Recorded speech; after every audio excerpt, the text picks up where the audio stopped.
জুলাই সনদের আইনি ভিত্তি বাস্তবায়ন এবং রাজনৈতিক ঐক্য প্রতিষ্ঠার লক্ষ্যে গণতন্ত্র মঞ্চের ডাকে জরুরি সভা।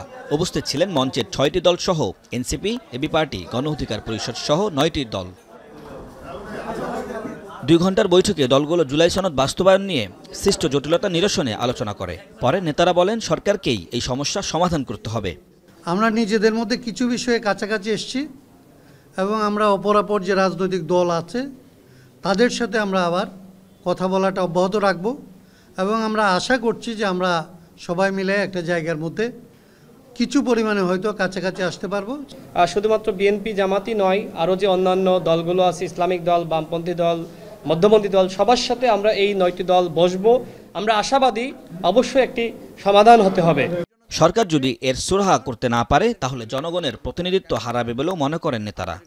সরকারের কাছে এনাফ আলোচনা হয়ে গেছে, সরকার চাইলেই এখন একটা সিদ্ধান্তে পৌঁছতে পারেন।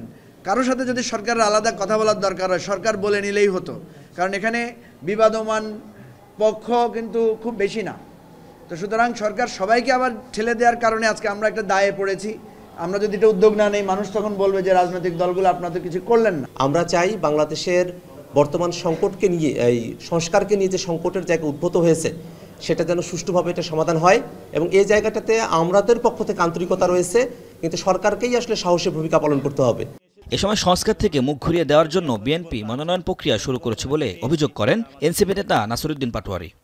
সংস্কার থেকে মুখ ঘুরিয়ে দেওয়ার জন্য বিএনপি নমিনেশন দেওয়া শুরু করেছে এবং মাঠের মধ্যে তারা শান্তি শৃঙ্খলা নষ্ট করছে। কিন্তু আমরা এই জাতির যে সংকটকালীন মুহূর্তটা, সেই জায়গা থেকে আমরা মনে করি সংস্কার প্রক্রিয়াটা এগিয়ে নিতে হবে।